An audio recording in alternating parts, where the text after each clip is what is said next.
네, 그러면 오늘 제33회 미래경영 콘서트를 시작하겠습니다. 안녕하세요. 저는 미래경영 콘서트 사회를 맡은 다문화 운동을 하고 있습니다. 운동가입니다. 서울 해비지 다문화 교육센터 센터장 이현정이라고 합니다. 반갑습니다. 뭐 충분히 지났지만 아직은 쌀쌀합니다. 오늘 또 비 온다는 소식도 있던데 이번 주까지 쌀쌀한 날씨라고 하니까 환절기에 감기 조심하시기 바랍니다. 먼저 신규 회원을 소개하겠습니다. 3월에는 김병수 대표 변호사님, 유지현 대표 이사님, 이재환 대표 이사님, 이철상 전무님, 전현경 대표 이사님, 천영종 연구소장님, 홍석주 대표님께서 개인 회원으로 가입을 해주셨습니다. 세계미래포럼의 새로운 후원자가 되어주신 여러분들께 다시 한번 감사의 인사 말씀드립니다. 세계미래포럼 소식을 해올리겠습니다. 먼저 CEO 명품 아카데미 미래경영 창조경영 안내입니다. 중소기업인들을 대상으로 CEO 명품 아카데미 미래경영 창조경영 과정이 4월 2일부터 8월까지 서울과 수원 또 대전에서 동시에 시작이 됩니다. 많은 분들이 신청을 하고 계시고 또 그 시작을 기다리고 계신 분들이 많이 계신데요.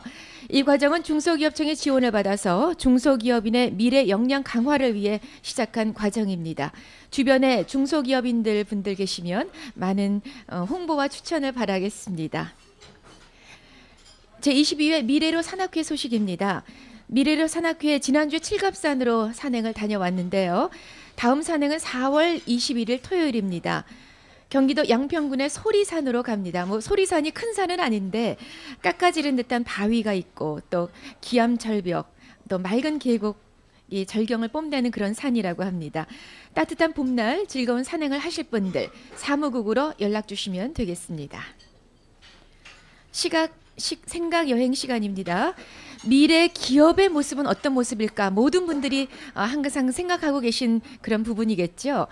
미래 기업이 요구하는 인재는 또 어떤 능력을 필요로 할까? 이런 생각들 많이 하실 텐데요. 미래 기업과 인재에 관한 동영상을 준비했습니다. 같이 보시고 생각해 보시죠.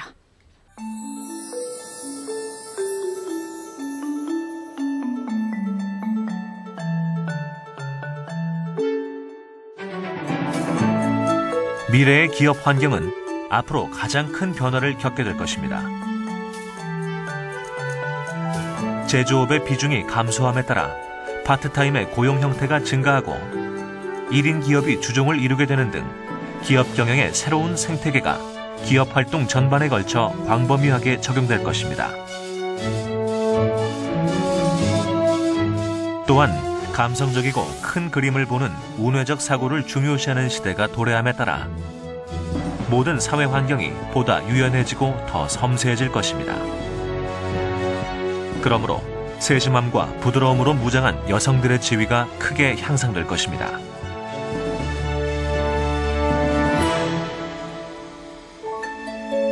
이러한 감성적 시대로의 변화 속에 기업은 경영 전반에 걸쳐 외부 고객들의 다양한 의견을 취합해 반영하는 집단 지성을 적극적으로 활용하게 될 것입니다.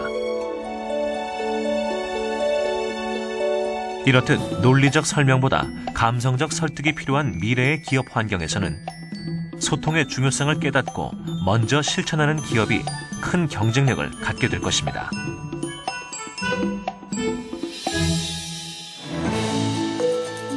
더불어 네트워크가 발달되고 모든 것이 공개되는 미래 사회에서 기업은 국민이나 소비자의 이해와 협조를 확보하기 위해 끊임없이 사회적 책임을 고려해야 할 것입니다.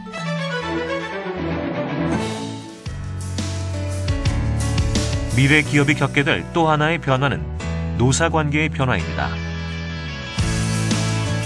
가장 큰 변화는 기존의 기업주와 종업원의 수직적 상하관계에서 프로젝트를 함께 수행하는 수평적 관계로의 변화입니다. 증가하는 소규모 기업들이 특정 목적의 사업을 이루기 위해 일시적으로 팀을 이루거나 동반자 관계가 되는 경우가 많아지기 때문입니다. 또 다른 변화로는 개인이 기업에 대한 충성심보다 성취감이나 평판, 자아실현을 위해 더 많은 노력을 한다는 점입니다. 과거 네트워크가 회사 내에서 지원과 학연 등에 따라 움직였다면 미래 기업은 개개인이 관심 있는 사안별로 회사 밖에서의 활동이 많아지게 됩니다. 개인이 네트워크를 형성하는 경향이 짙어지게 되면서 앞으로 미래 사회는 관계의 변화가 생겨날 것입니다. 이러한 관계의 변화는 기업 환경뿐만 아니라 세계 경제까지도 크게 영향을 끼치게 될 것입니다.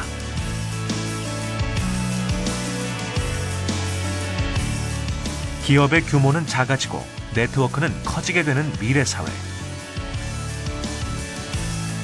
과연 기업은 어떠한 인재를 선호하게 될까요? 미래 사회에서는 프로젝트를 수행할 때 전문 분야별로 팀을 이뤄 수행하고 하나의 작업이 끝나면 임시직으로 채워진 다른 팀을 조직해 움직이는 전문 팀제로 변하게 됩니다.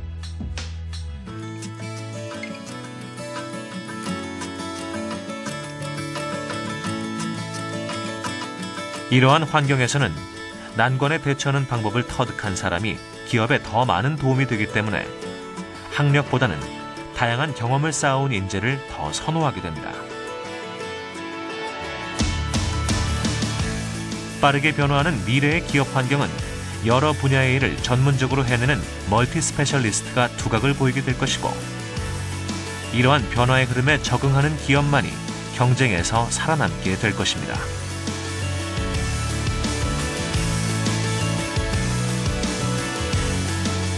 앞으로 미래의 기업은 발전 속도가 느린 다른 분야들과의 속도의 충돌에 대비하고 더불어 살아갈 수 있는 방향을 제시하여야 합니다.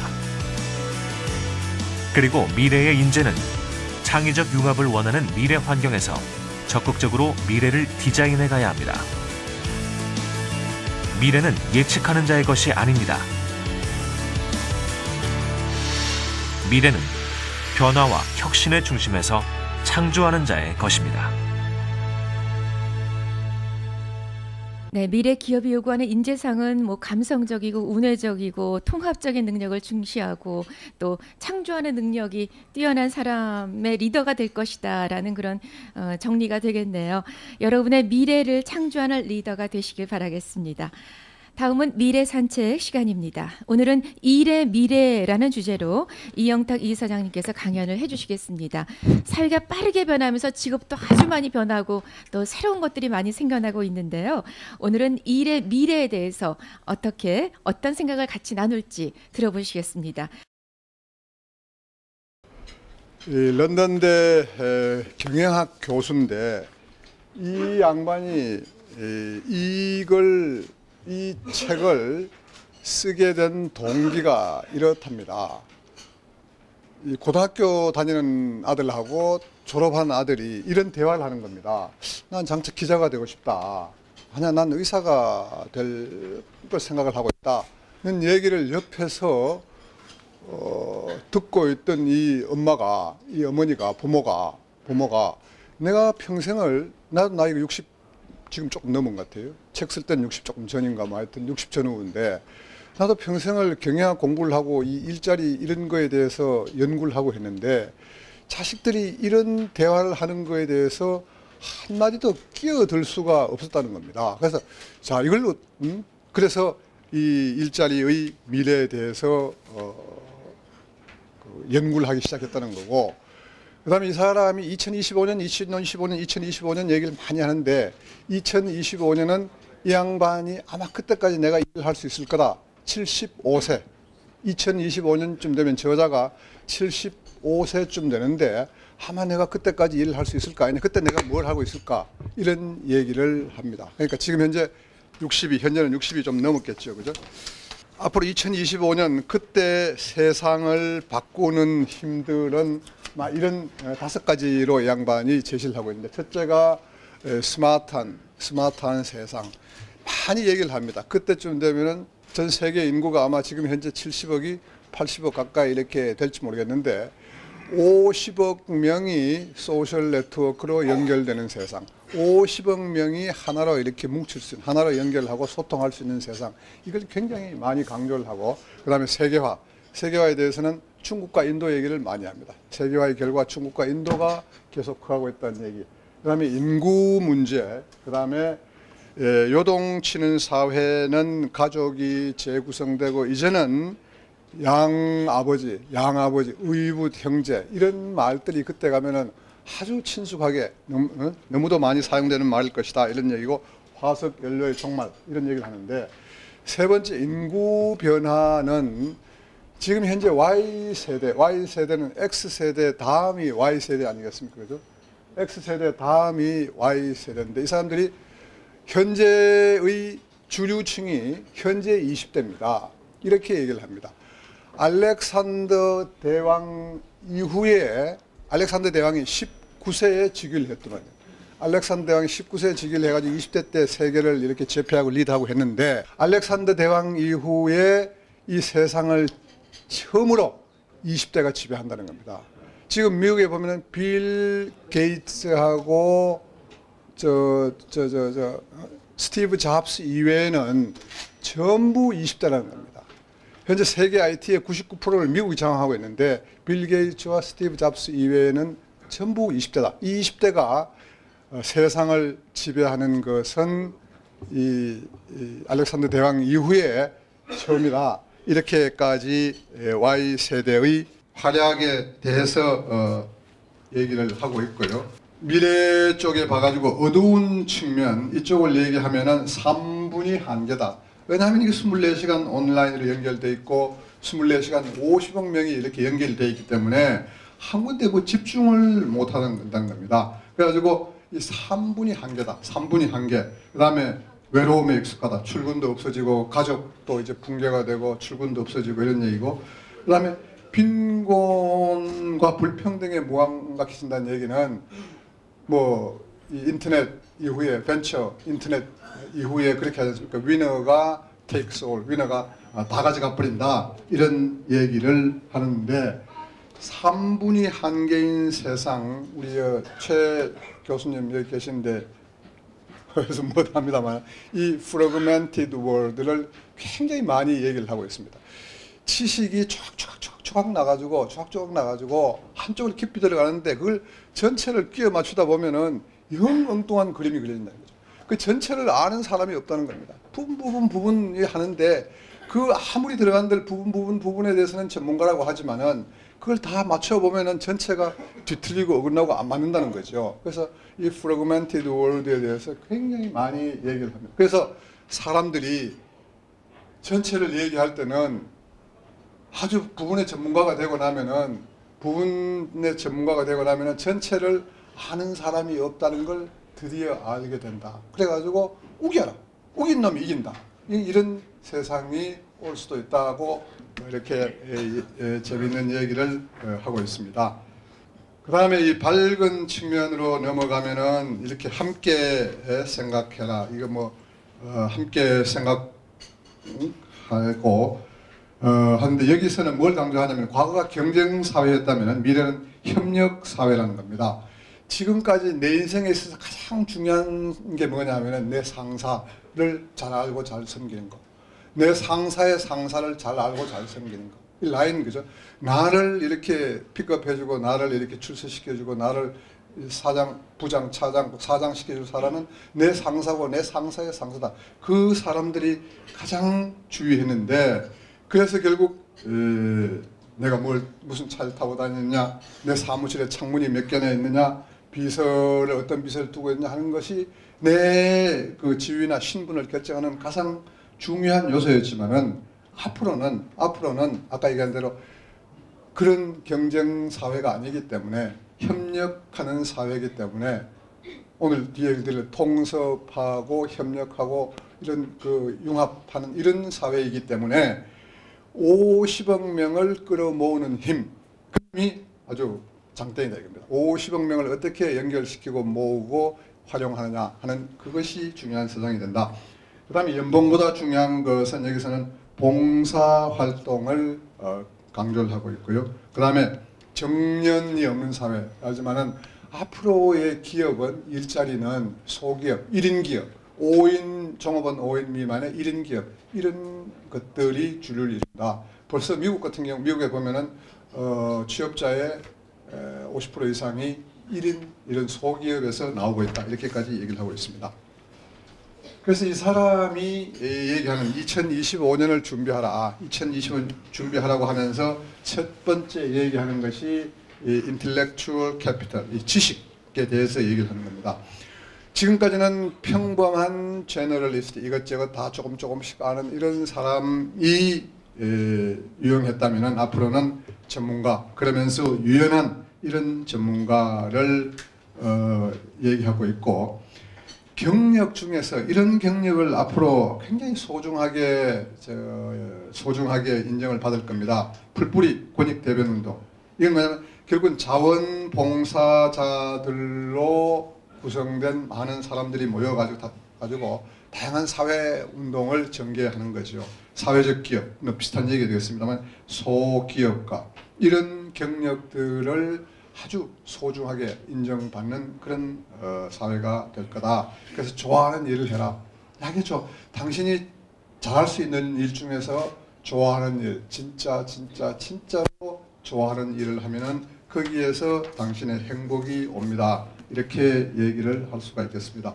그 다음에 두 번째는 소셜 캐피탈입니다. 이건 결국 인간 관계를 비롯한 이 네트워크가 중요하다, 이런 것이죠. 지금까지는 홀로 이렇게 경쟁을 했는데 앞으로는 혁신적인 해결사가 되라는 얘기를 하고, 나만의 네트워크 수색대를 구성하라. 파시, POSSE, 그죠? 파시, 수색대, 이 민병대, 수색대, 이건 뭐냐면은 집단 지성 네트워크를 구성을 해가지고 있으세요. 당신이 어려운 일, 무슨 프레이한 일을 이렇게 닥쳤을 때 혼자서 해결하려고 들지 말고, 당신이 평소에 구성해 놓은 파스, 이 민병대를 활용해서 문제를 해결하면은 훨씬 더 좋은 방법으로 잘 해결할 수가 있습니다. 제가 이제 평소에 저는 집단 지성 네트워크를 가지세요, 이렇게 얘기하는데, 그 구성은 전문성과 그 전문성을 토대로 한 협업, 이 연결성, 이런 것들이 중요한 요소가 된다고 생각합니다. 밑에 보면은 이런 얘기를 합니다. 사람들이 발길이 닿지 않는 그런 길을 걸어라. 스스로 새로운 길을 찾아서 걸어라. 사회적 카멜레온이 되라. 이것은 이렇게 얘기를 합니다. 파충류 카멜레온처럼 인간 카멜레온이 되세요. 상황에 따라서 화법, 언어, 옷차림, 매무새, 방법, 이런 것들을 그때그때 잘 이렇게 조화스럽게 변화시킬 줄 아는 그런 사람이 되세요. 그 다음에 끌어당기는 사람이 되라, 이런 얘기를 하고 있습니다. 그 다음 마지막으로 이제 이 이모셔널 캐피탈, 이거는 결국은 어디서든 많이 나오는 얘기입니다만은 좌뇌보다가는 우뇌적인 성향, 이쪽을 강조하는 것 같습니다. 지금까지의 가치관이 풍요와 사치, 즉 물질적인 것이었다면은 앞으로는 정신적인 행복과 활력, 이런 것들이 중요해지는 세상이 됩니다. 거기서 거듭 강조하는 것이 돈과 지위는 정말 낡은 잣대입니다. 부모들이 자식 보고 포르노는 못 보게 하면서 돈에 대해서는 중요하다는 걸 계속 강조하는 이 어리석은 이런 그 시대는 정말 아닙니다. 이런 얘기를 합니다. 이 물질, 돈, 물질은 포르노와 마찬가지로 이롭지 못한 것입니다. 이런 얘기를 하면서 생산적인 경험을 소중하게 생각을 하고 있고, 각자의 미래 만들기를 강조를 하고 있습니다. 제가 이제 혼자서, 이건 참고입니다, 이렇게 그림을 그려봤습니다.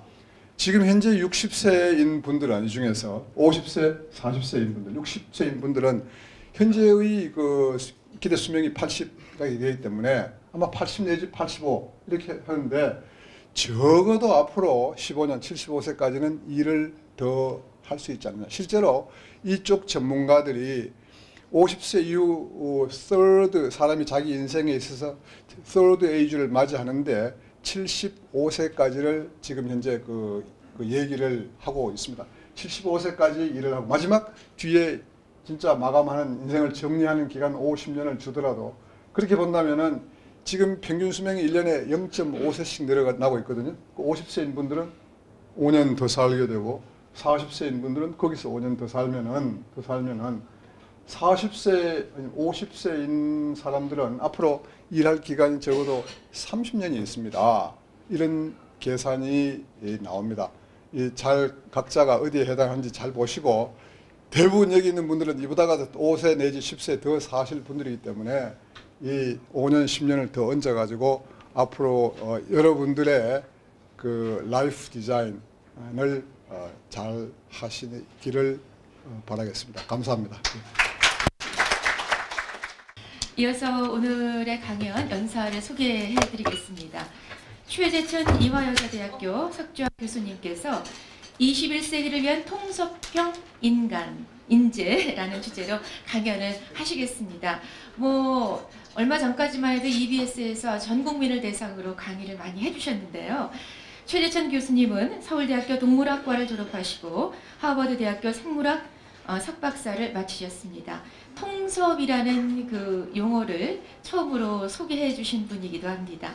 통섭의 시대라고 불리우는 21세기의 새로운 인재상을 보여주실 것으로 아주 기대가 아주 큰데요.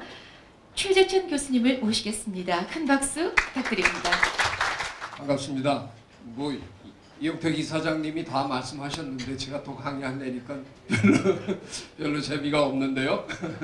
근데 하여간 저는 제가 한 7년 벌써 돼 가네요. 우리 사회에 제가 화두로 던진 통섭의 개념에 대해서 이제 잠깐 소개를 드리려고 합니다.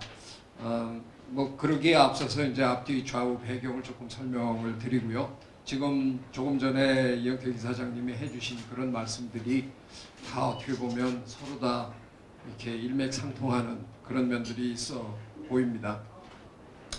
예, 이 자리에 모이신 선생님들은 전부 저보다는 경제에 있어서 다 대가들이고 더 많이 아시는 분들이라서 제가 감히 경제 얘기하기가 좀 겁이 납니다만, 저같이 이른바 순수 학문을 한다는 사람도 결국은 인정해야 되는 거죠. 이 클린턴 대통령이 두 번째 대선에 성공하게 된 그 기가 막힌 문구가 이거였잖아요. 바보들아, 결국은 경제 아니냐. 이래가지고 이제 다시 대통령이 되신 분인데, 근데 그게 참 저 머리를 이렇게 가르쳐가면서 왜 모르냐 이러는데, 사실 경제 참 어렵죠.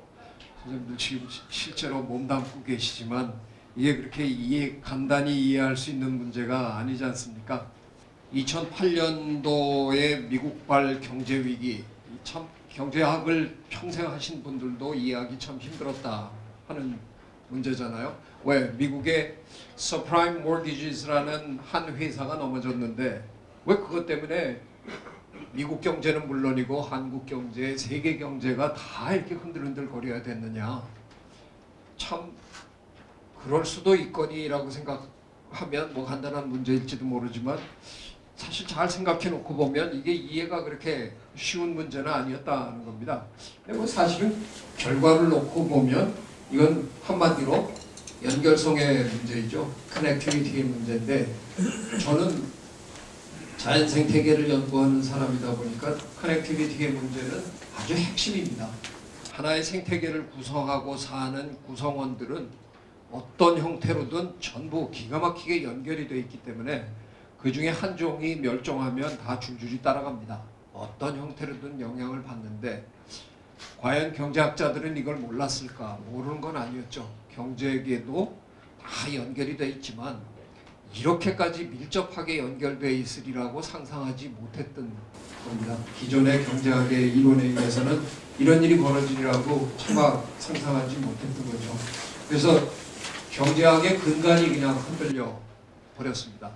2008년 그 경제위기 끝나고 난 다음에 작년에 조금 이제 달라지기 시작했는데, 그 몇 년 동안 세계 경제학계에는 모였다 하면 그저 자성의 목소리 내기 무지하게 바빴습니다. 도대체 우리가 뭘 잘못한 거냐? 영국의 경제학자들은 여왕님 앞에 가서 저희가 무식했습니다라고 고백까지 할 정도로, 경제학은 그동안 저는 경제학을 전공한 사람이 아니라서 선생님들 앞에서 잘못 이 공자님 앞에서 문자 쓰는 것 같아서 죄송합니다만, 경제학은 그동안 경제의 주체인 인간이라는 동물을 완벽하게 합리적이라고 전제하고 해오던 학문입니다. 그죠?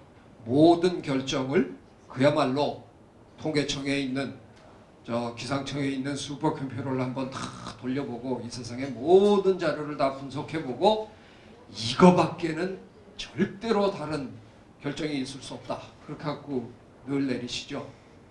속옷 하나 사실 때도 슈퍼컴퓨터 돌리시고 다 하시잖아요. 아닙니다. 전제는 그렇게 했는데 실제는 전혀 다른데 그 엄청난 괴리를 거의 무시하고 해오던, 어떻게 보면 조금 죄송한 말씀입니다만 경제학은 굉장히 직관적인 학문에 속했습니다. 실제로는 수를 많이 다루고 모델링을 하고 굉장히 과학적인 학문인 흉내를 내왔는데 사실상은 상당히 직관에 의존하는 학문처럼 되어버렸다는 거죠. 그래서 뭐가 잘못됐냐? 정말 새롭게 한번 보자. 근데 이제 그런 차원에서 저 같은 사람이 좀 한마디 할 게 이제 생겼습니다. 경제학을 영어로 economics라고 하죠. 제가 몸담고 있는 생태학을 ecology라고 합니다. 이 에코와 이 에코가 정확하게 같은 말입니다. 저희가 아마 한 집안에서 태어난 것 같아요. 근데 태어나자마자 이게 이렇게 이별을 해가지고 형님은 그동안 부자로 사시고 이 동생은 너무 가난하게 살다가 이제 요즘 만나야 되는 거 아니냐, 이런 얘기를 이제 드리는 겁니다.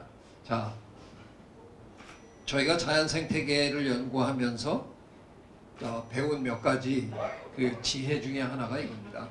저희는 자연 생태계의 안정성에 대해서 굉장히 많은 연구를 합니다. 왜냐하면 자연 생태계가 흔들리기 시작하면 굉장히 어마어마한 일들이 벌어집니다. 그래서 어떻게 하면 자연 생태계를 안정적으로 유지하느냐 하는 문제가 저희들의 연구의 가장 핵심 중에 하나입니다.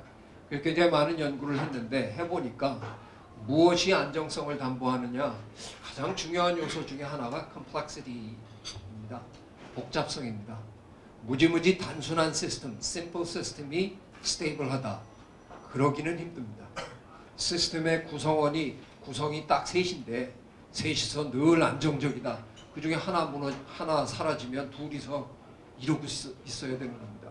그런 것보다는 굉장히 복잡한 시스템이 대체로 안정적이라는 겁니다. 차이는 있습니다. 이렇게 복잡하면 local stability는 계속 흔들립니다. 가지 많은 나무에 바람 잘 날았다 하는 우리 옛말이 아주 기가 막히게 들어맞는 것인데요. local stability는 계속 흔들리지만 그래도 전체적으로 놓고 보면 역시 복잡한 시스템이 대체로 안정적이라는 겁니다. 왜냐하면 어느 한 구석이 무너져도 다른 쪽에서 그거를 보완할 수 있는 여지가 있다는 겁니다. 자, 그러면 무조건 복잡하면 되나? 근데 따져보니까 겉으로 보기에 굉장히 복잡한데 하고 들어가 보니까 그냥 하나의 지연으로 다 연결되어 있는 조직이더라. 별로 안정적이지 못하더라는 거죠. 그냥 복잡한 게 아니라 그 구성원들이 다양해야 한다는 겁니다. 이건 뭐 생태학은 그냥 한마디로 얘기하면 다양성의 학문입니다. 다양성이 얼마나 중요한가를 늘 연구하는 학문이다 보니까 너무나 자연스러운 이제 뭐 귀결 중에 하나입니다. 저희가 실제로 자연 생태계, 이코시스템에, 요즘은 이제 기업에서도 이 단어를 많이들 쓰시잖아요. 이코시스템의 스테빌리티를 측정할 때 아예 재보는 두 중요한 요소입니다. 하나는 resistance고요. 또 하나는 resilience인데요. resistance는 저항력, 이렇게 이제 번역하시면 되는데 어떻게 시스템이 외부의 충격으로부터 버티나 견뎌내나 이런 겁니다. 뭐 일본에서 거의 정확하게 1년 전에 대해일이 일어나면서 뭐 해갖고 원전 사고 나고 뭐 대단했잖아요. 그 한 2년 전쯤에 인도양에서 또 거대한 지진 해일이 일어났었죠. 그때 인도네시아 수마트라 섬 제일 북부 지역, 아체 지역이라고 하는데 거기 완전히 그냥 쑥대밭이 됐었습니다. 그때 참 이상한 일이 있었어요. 바닷가에 이렇게 뿌리 내리고 사는 이런 식물들, 이걸 우리가 영어로 맹그로브라고 부르는데요. 이 맹그로브를 걷어내고 여기다가 빌딩 지었던 데는 완전히 다 날아갔습니다. 그런데 이 별 볼 일 없어 보이는 이 맹그로브 숲 뒤에 있는 초가집은 또 없었습니다. 이를테면 이런 것들이 자연 생태계가 오랫동안 외부의 저항으로부터 살아남기 위해서 터득한 지혜입니다. 이번에 일본에서 벌어졌을 때도 혹시 뭐 그런 걸 기억하시는지 모르지만 우리 TV에 제일 먼저 올라왔던 영상이 뭐냐면 센다이 국제공항에 물이 차들어온 장면이었습니다. 그런데 나중에 보도된 거에 보면 다른 데는 다 무너졌는데 센다이 국제공항은 물만 들어왔다가 그대로 빠져나가고 마르고 아무 그게 없었답니다. 왜 그랬을까? 뒤져보니까 20여 년 전에 센다이 국제공항 바닷가로 방풍림을 조성했답니다. 근데 그 방풍림이 한번 막아주고 그냥 물만 그 틈새로 들어와서 건물을 적셨다가 빠져나간 겁니다. 자연 생태계에서 배운 지혜로 살아남은 겁니다. 자, 그런 일만 있느냐 하면 사실은 아무리 저항을 해도 망가집니다. 태풍 불고 뭐 이러면 자연 생태계 깨지는데 그렇게 깨지고 난 다음에 얼마나 잘 회복하느냐. resilience는 회복력입니다. 얼마나 이 시스템이 resilient하냐. 무너지지만 또 세우고 무너지지만 또 일어나고 하는 그런 것들을 얘기하는데 이것도 뭐 저희가 연구해 보면 원래 얼마나 다양한 생태계였느냐 하는 게 굉장히 중요하고요. 또는 얼마나 다양한 생태계와 연결되어 있느냐 하는 게 중요합니다. 내가 좀 망해도 저쪽에서 건너올 수 있는 여지 뭐 이런 것들. 제가 뭐 기업하시는 선생님들 근처에 뭐 가끔 불려가서 얘기도 듣고 뭐 그럴 기회가 있어서 저도 이제 귀동냥을 좀 하고 사는데 맥킨지에서 나온 보고서 중에 한 몇 년 전에 굉장히 흥미로운 게 있더라고요. 경제 위기 동안에 망하는 기업의 숫자보다 경제 위기가 끝나고 망하는 기업의 숫자가 압도적으로 많다 하는 보고서가 있었습니다. 언뜻 생각하면 이해가 안 되는 얘기죠. 그런데 그 이유는 경제 위기 동안에는 기업들이 긴축을 한답니다. 그래갖고 웅크리고 있어갖고 실제는 망하지 않는답니다. 그런데 경제 위기가 끝나고 이제 경쟁 상태로 돌입할 때 resilient한 기업은 회복력을 갖고 있는 기업이 치고 올라오는 바람에 그때 경쟁에서 밀려가지고 그때 우수수 떨어져 나간답니다. 자, 이건 뭐 제가 경제학자도 아니고 그래서 제가 뭐 정확하게 분석한 건 아닙니다. 그냥 제 느낌으로 드리는 말씀입니다. 우리가 우리 외환 위기 때는 IMF가 우리에게 아주 그냥 강압적으로 지시한 사항을 다 받아들였잖아요. 그래서 구조조정을 아주 과감하게 했습니다. 그리고 우리 굉장히 고생했습니다. 그런데 많은 기업들이 그 후에 혹시 그래서 회복력을 잃은 건 아니냐 하는 반성을 하기 시작했었죠. 이제 위기가 지나가서 일을 좀 하고 치고 올라가야 되는데 그러고 둘러보니까 인재들을 다 내보냈더라는 겁니다. 그래서 지난번 미국발 경제 위기 때는 대한민국의 기업들은 구조조정을 하지 않았습니다. 사람은 붙들고 다른 걸 하면서 넘겨본 겁니다. 굉장히 빠른 속도로 회복했지 않습니까? 전 세계에서 그래도 제일 잘 견뎌냈다고 얘기합니다. 한번 좀 생각해 볼 필요가 있는 그런 교훈이었다고 저는 생각합니다. 자, 제가 선생님들 곁에서 이렇게 귀를 기울여 보면 매일 하시는 얘기가 사실은 이거더라고요. 어떻게 외환 위기로부터 기업이 버텨내나, 어떻게 급변하는 시장 정세에 기업이 어떻게 대처하나, 어떻게 원자재 가격 폭등에 기업이 어떻게 살아남나. 매일 하시는 얘기가 외부의 충격으로부터 내 기업이 어떻게 살아남나. 레지스턴스 얘기 매일 하고 계시더라고요. 제가 가끔 그냥 여쭙니다. 어떻게 어떤 대책을 갖고 계세요? 대책이 뭐 있어요? 그때 하여간 열심히 해야지. 그래서 제가 드리는 말씀입니다. 저희 이런 연구 7, 80년 동안 해놓은 노트가 이만큼 있습니다. 좀 빌려드리겠다는 겁니다.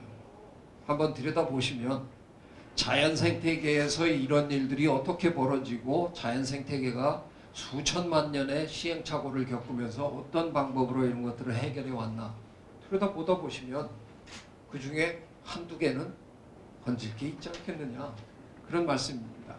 자, 경제의 주체인 이 인간이라는 동물의 행동과 본성을 알아야 된다는 겁니다. 지난번 미국발 경제 위기의 가장 큰 요인 중에 하나가 인간의 탐욕이었습니다. 그걸 다스릴 방법이 경제학에는 없다는 겁니다. 자, 저희는 저는 이 동물을 연구하는 사람입니다. 이거 얼마나 이상한 동물입니까? 지금 이 순간에도 얼마나 이상한 일을 하고 있습니까? 자기들 중에 한 마리만 이렇게 앞에다 세워놓고 한참 떠들게 하고 꼼짝도 못하고 묶여있어 이렇게 강의를 하고 강의를 듣는 이 이상한 행동. 이 세상에 그 어느 동물도 이런 짓 안 합니다.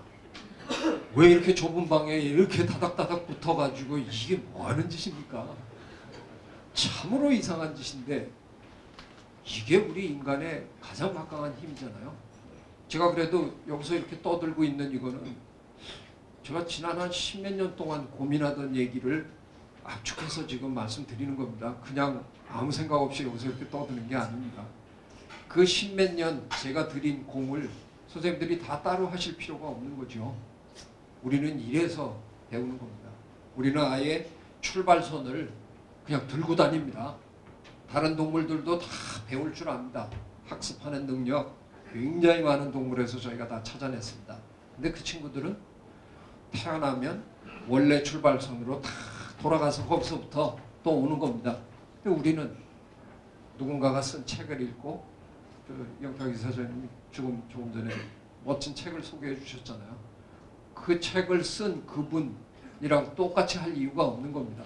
우린 그분이 한 거를 받아가지고 그분이 출발할 때보다 몇 발짝 앞에서 우리가 또 출발을 하는 겁니다.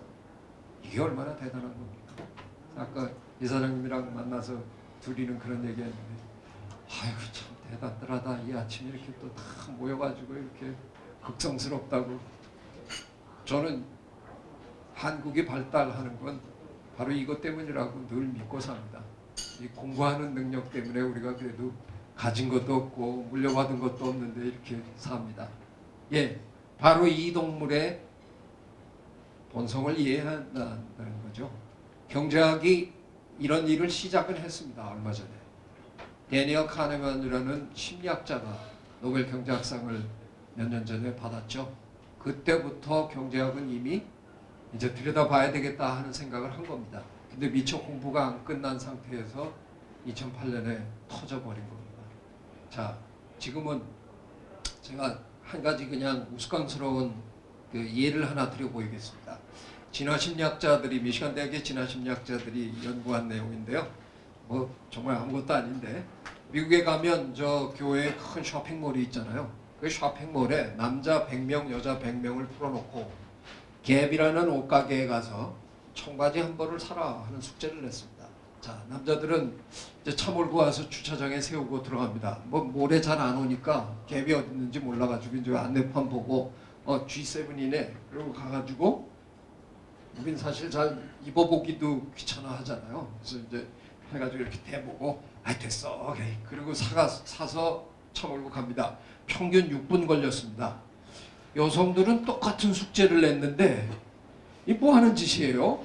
3시간 26분이 걸려서 숙제를 합니다. 왜? 메이시스에 갔다가 또 옷가게 가라 그랬는데 구두가게 가서 지금 구두 신어보고 계시고요. 보석가게 기웃거리고 이러다가 가셔서 하시는 거예요. 그렇죠. 왜들 그러세요? 이게 왜 그러냐면요. 우리가 그리 머지 않은 옛날에 이러고 살았거든요. 지금 뭐 저 양복 입으시고 이렇게 다 이러고 앉아 계시지만 사실은 우리 인간은 아직도 우리의 유전자는 우리 남성들은 사냥단이라고 우리를 부추기고 있고요. 여성들은 집 주변에서 견과류, 뭐 채소 이런 거를 채집하게끔 그렇게 만들어 놓은 동물입니다. 그때부터 지금까지 시간이 별로 그렇게 길지 않아서요. 우리는 아직 이런 동물입니다. 근데 스스로 우리의 환경을 이렇게 바꿔놓고 거기에 끼워 맞춰서 사느라고 우리가 참 애쓰고 삽니다. 예, 그런데 남성들은 사냥을 다녔는데요.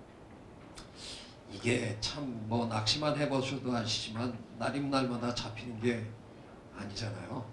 허구한 날 빈손으로 돌아오셨어요. 우리 할아버지들은.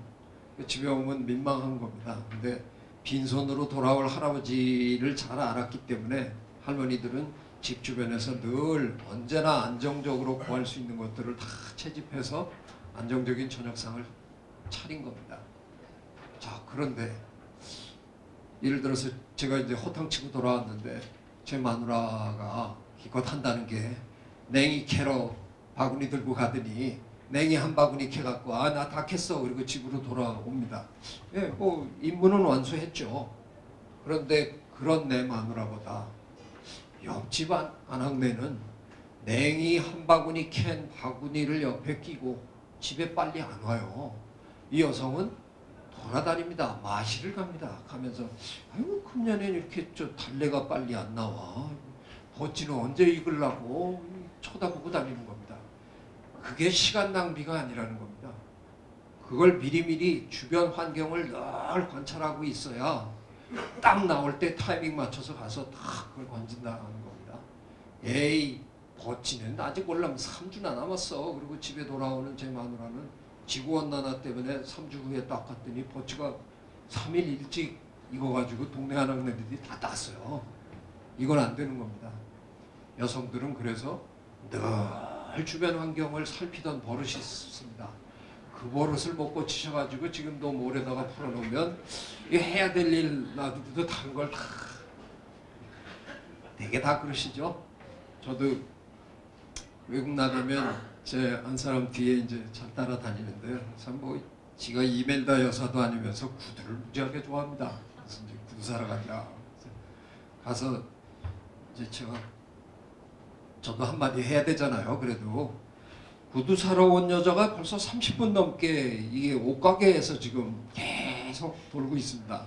옷 입어보고 이래야 되니까 제가 가방 들고 옷도 들고 이래 뒤에 따라가야 되는데 오늘 저기 참 구두 사러 온 거 아닌가? 뒤에서 이제 한마디 하면 시장 조사 좀 하고 아이고 음악하는 여자가 지가 시장 조사할 일이 뭐가 있어요. 근데 이 여자가 진짜로 시장 조사를 하더라고요. 살아보니까 이게 뭘 적는 건 아닌데 다 입력하더군요. 이 집은 다음 주에 뭐 세일 들어가고 뭐 하고 그걸 다 기억하더니 또 뭐 구두가게도 왜 이런 모래 가면 한 7, 8개 있잖아요. 7, 8개를 다 가보더니 제 눈엔 분명히 똑같은 구두 같은데 뭐 조금 다르대요. 그리고 가격이 저쪽 거랑 뭐 이쪽 거랑 그래서 그 중에 나중에 3군데로 압축해서 이렇게 또 가보고 또 가보고 몇 번 하다가 아무래도 안 되겠어. 오늘은 못 살 것 같아. 참 관장하겠어요. 따라다니면. 근데 여성들은 진짜로 어느 여성이나 대부분 다 그러시더라고요. 예, 그런 차이가 우리에게 있습니다. 그런데 만약 마케팅 하시는 분이 소비자 그리고 마케팅 하시는 것보다 이런 상황에서 여성이라는 동물의 행동, 남성이라는 동물의 행동 어떻게 다른가 놓고 보면 달라지는 겁니다. 아까 제가 조금 거칠게 말씀드렸습니다. 그동안 경제학은 너무 직관에 의존했던 것 같다. 자, 경제학이 이제 진화심리학과 만나면, 생물학과 만나면 얼마나 세련돼지는 겁니까? 자, 이제 여기서 끝나지 않습니다. 이제 저희는 뇌를 들여다보기 시작했습니다. 이런 짓 하는 여성의 뇌는 반대 짓 하는 남성의 뇌랑 어떻게 다르길래 뇌를 들여다보고 그 정보를 경제학자, 경영학자들께 드리면 경제학과 경영학은 이제 차원이 달라지는 학문이 만나야 합니다. 경제학이 혼자서 이런 걸 다 하려고 애쓰시지 마시고요. 이제는 생물학자와 만나야 한다 하는 겁니다. 자, 경제학이 그래서 요즘 굉장히 관심을 두고 있는 학문이 이런 학문들입니다. 진화심리학, 인지과학. 그동안 이런 학문들은 인간의 뇌를 연구해 왔는데 상당히 오랫동안 인간의 뇌가 그냥 하나의 거대한 종합 컴퓨터인 줄 알았던 시절이 있습니다. 모든 문제를 다 종합적으로 다 분석한다. 아닙니다. 저희가 이제 MRI니 뭐 CT니 뭐 여러 가지를 동원해서 보니까 다 부분이 나눠져 있다는 거죠. 모듈로 되어 있습니다. 마치 스위스 아미 나이프처럼 필요에 의해서 부분이 다 따로 진화했다는 겁니다. 이것들 간의 네트워크가 어떻게 되느냐에 따라서 뭐가 달라지는 거고요. 자, 이런 걸 알고 나면 여기가 어쩌고 저쩌고 여기가 어쩌고 저쩌고 알고 나면 경제학과 경영학은 달라질 수밖에 없다는 겁니다. 그래서 지금 세계 경제학계는 그냥 이렇게 대놓고 얘기합니다. 뉴턴 경제학은 이제 갔고 다윈 경제학의 시대가 왔다. 그래서 최근에 어떤 미국의 유명한 경제학자는 경제학의 아버지는 아담 스미스가 아니라 찰스 다윈이다 이렇게 그냥 대놓고 질러내기 시작했습니다. 지난 몇 년간 하버드 대학과 스탠퍼드 대학의 신임 교수들은 거의 전부가 신경경제학, 행동경제학, 진화경제학 하는 사람들입니다. 하버드 대학은 8년 전에 학교 하버드 매거진에 한 7, 8페이지 특집에 우리는 진화경제학으로 간다 선언했습니다. 하버드 대학 경제학과가 진화경제학으로 가겠다면 아마 대충 저는 가리라고 믿습니다. 근데 정말 섭섭한 게 하나 있습니다. 경제학을 아마 대한민국에서 그 슬라이드는 제가 뺐네요. 대한민국에서 박사학위가 제일 많은 아마 경제학이겠죠. 경제학 박사가 제일 많은 건데 지금 이 순간 세계 경제학계는 다윈 경제학이라고 이러고 있는데 대한민국에서 지금 다윈 경제학을 하고 있는 사람은 한 손 안에 꼽습니다. 어떻게 그 많은 경제학자들은 미국에, 영국에, 독일에 가서 경제학 공부하셨는데 그게 한결같이 똑같은 공부만 하고 오셨어요. 저 그게 참 섭섭합니다. 정말 다양하게 좀 하고 오시지. 전부 똑같은 공부하셨어요. 거의 박사학위 논문 비교해봐도 거의 다 거기서 거기 50보 100보 다 똑같은 연구하고 오셨어요. 경제학도 자칫하면 한 10년 20년 또 뒤처질까 굉장히 걱정스럽습니다. 자, 제가 이제 방향 조금 바꿔서 선생님들에게 직접적으로 관련된 분야에서 한번 얘기를 하면서 제가 드리고자 하는 말씀 정리하겠습니다. 한 2달 전쯤에 유튜브에 가끔 들어가 보시는지 모르지만 굉장히 흥미로운 동영상이 하나 있었습니다. 프랑크푸르트의 모터쇼에서 볼kswagen 회장님이 거기 진열돼 있던 현대 i30에 올라타고 호통을 치는 걸 누가 찍어가지고 띄운 겁니다.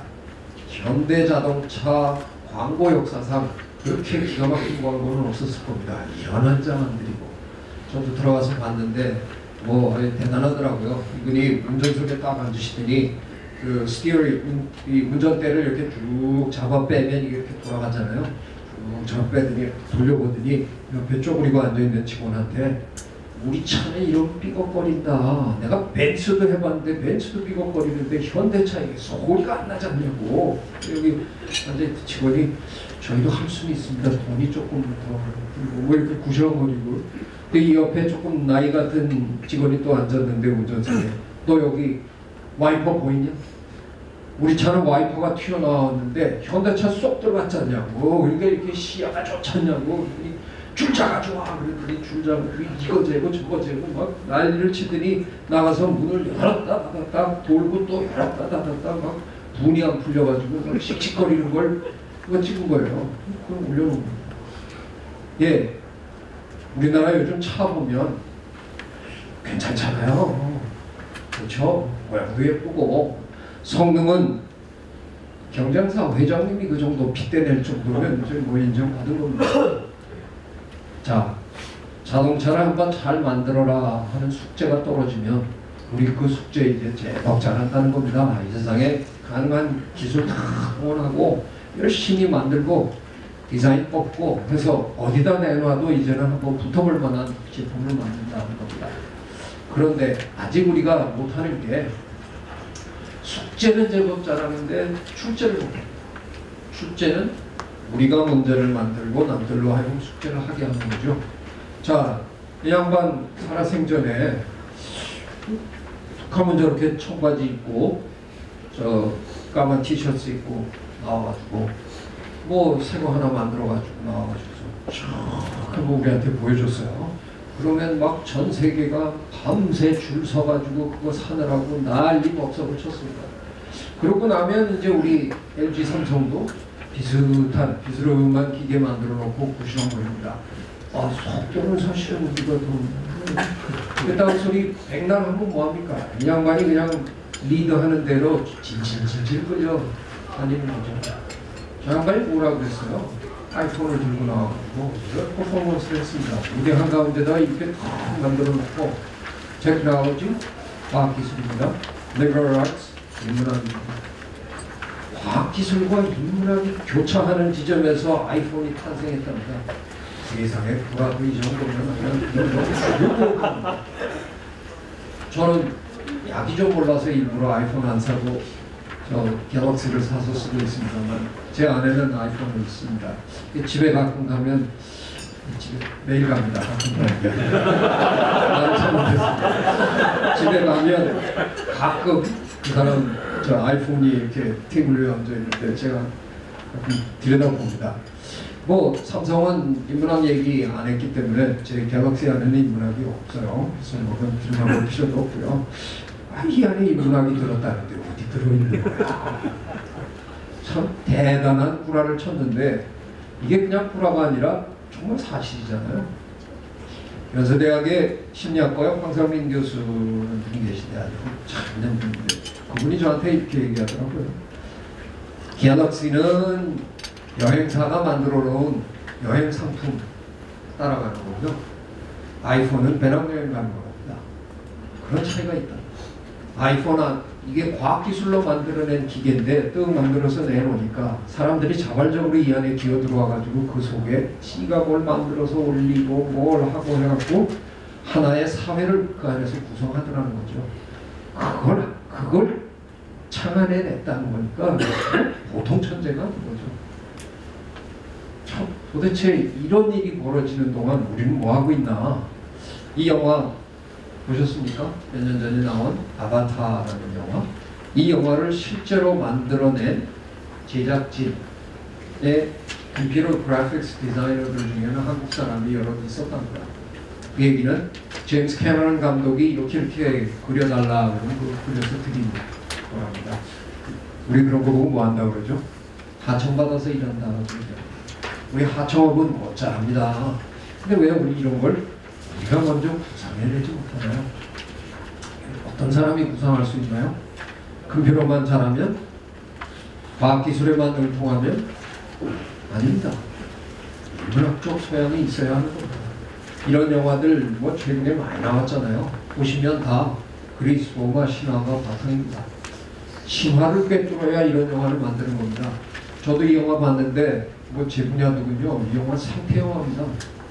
제가 몸담고 있는 별 볼 일 없는 학問생태학도 좀 알아야 그런 영화를 만든다는 겁니다. 제가 지금 무슨 얘기 드리고 있습니까? 학문의 경계를 두려워하지 않고 학문의 경계를 자유롭게 넘나들 수 있는 그런 인재들이 지금 세상을 뒤흔들고 있습니다. 스티브 잡스나 제임스 캐머런 같은 이런 양반들이. 그렇지만 요즘 우리나라에 인문학 열풍이 불고 있는데 제가 찬물 끼얹는 것 같아서 죄송하긴 한데요. 제가 자연과학자이기 때문에 하나 짚고 넘어가려고 합니다. 인문학만 가지고는 안 됩니다. 자연과학이 일단 있고 그 위에 인문학을 얹어야 하는 거죠. 이거 잘못도 하면 인문학만 어떻게 하려고 그렇지 않아도 지금 고등학교에 제가 강의나 열심히 나가는데요. 우리가 학교 다닐 때 이과반이 8반에 문과반이 4반이었습니다. 지금 이과반이 더 많은 고등학교 거의 없습니다. 아무리 제조업이 사라진다고 해도 절대로 안 되는 일이죠. 문과반은 소수여야만 그 나라의 앞날이 보장되는 겁니다. 이상한 일이 지금 벌어져 있습니다. 부모들이 자꾸 너 이과 공부해봐야 문과 공부한 사람 밑에 가서 일해 자꾸 그런 소리 하시는 바람에 좀 이상한 일이 벌어집니다. 그래서 지금 3년째 제가 전국의 고등학교를 돌면서 악담을 하고 다닙니다. 근데 벌써 한 4 고등학교에서 이과반이 더 많아졌습니다. 제가 갔다 온 고등학교에서. 그래서 지금 열심히 다니고 있습니다. 절대로 안 됩니다. 이과반이 압도적으로 많아야 이 나라가 그래도 살아남을 수 있다. 예, 이런 인재들. 자, 이쯤에서 근데 제가 시기가 없어서 시간을 갖고 좀 알려주십시오. 대체 우리가 국민소득 2만 불에 걸려서 못 빠져나온 지가 한 10년 가까이 이제 돼가는데요.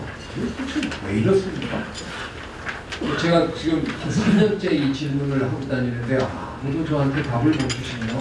오늘 답이 나오기를 기대하고 또 여쭙습니다. 질문. 나는 대한민국 국민보다 더 열심히 일하는 국민을 알고 있다.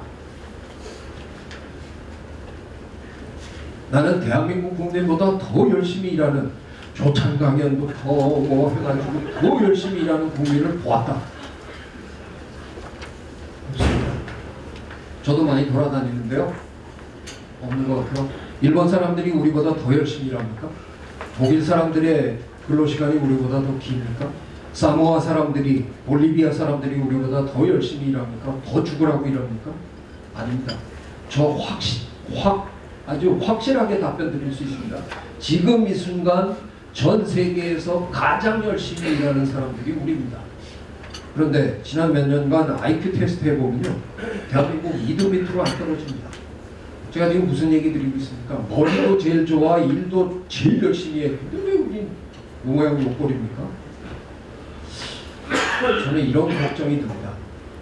그저 매일 하시는 일이라는 게 숙제만 열심히 하고 계시고 기껏 가끔 하청받아서 일이나 하고 계시고 그 짓을 죽어라고 열심히 해갖고 올라갈 수 있는 한계가 이게 아닐까. 그러길래 우리가 잘난 놈들이 지난 10년 동안 이렇게 열심히 삶의 질 대충 접어놓고 그냥 죽어라고 일만 하고 앉아있는데도 이걸 못 벗어나오는 거겠지. 만약 그게 사실이라면 이게 10년으로 끝날 문제가 아닌 것처럼 봅니다.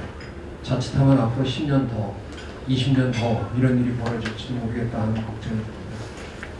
다 그러실 필요는 없습니다. 모두가 다 그러시면 참 곤란합니다. 하지만 대충 숙제만 하십시오. 하지만 세계 미래 포럼 이렇게 많은 분들이 모이셨는데, 우리 사회 리더들이 모이셨는데, 제 눈에 스티브 잡스 오셨네요. 캐머런도 앉아 계시고, 캐머런 또 계시네.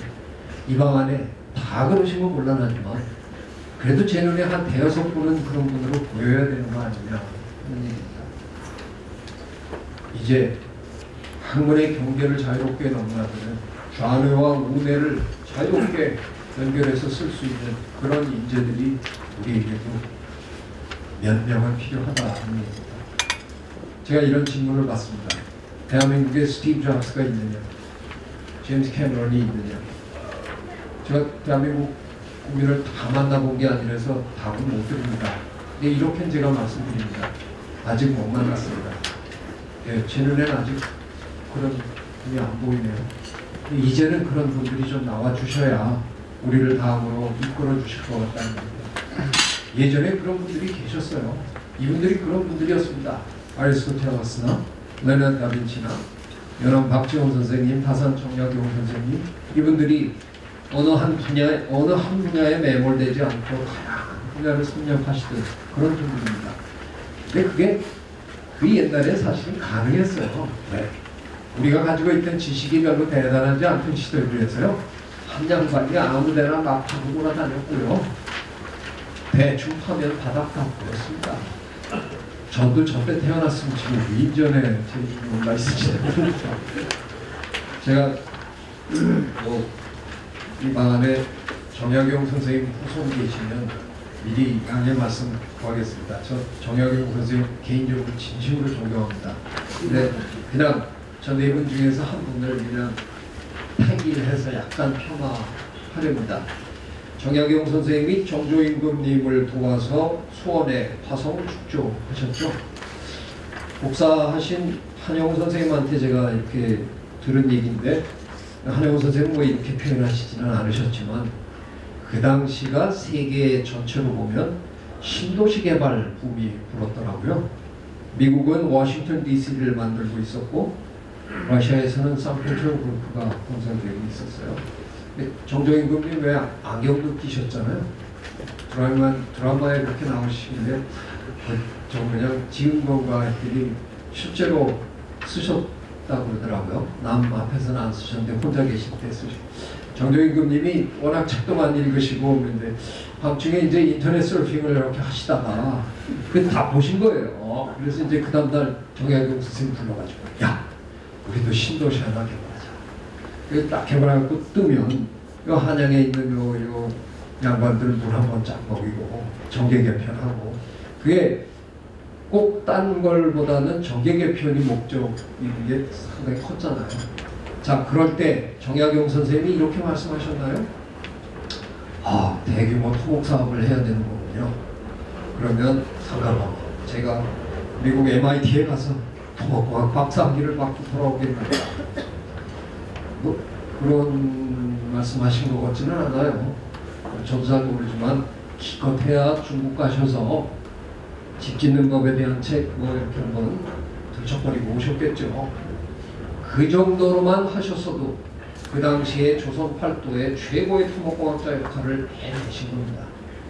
정약용 선생님 지금 무덤에서 부활하셔서 우리 곁에 오시면 그분이 진짜 다산이 되실까? 예, 제가 그냥 직격탄날 한 가지만 제대로 하십시오. 안 됩니다. 이제 저분들이 다 돌아가시고 난 다음에 저희들이 적어도 19세기와 20세기를 거쳤습니다. 지난 2세기. 참으로 인류의 역사에서 가장 멋진 세기였습니다. 제가 맞아 죽을지 모르지만 자연과학자니까 자연과학의 덕택에 제일 큰 공헌을 했잖아요. 지난 2세기. 우리 인류가 이제 축적해 놓은 지식의 총량을 한번 생각해 보십시오. 어마어마합니다.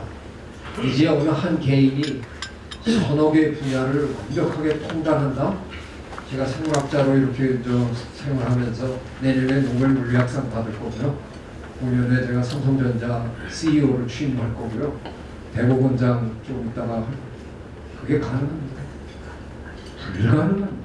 이제는.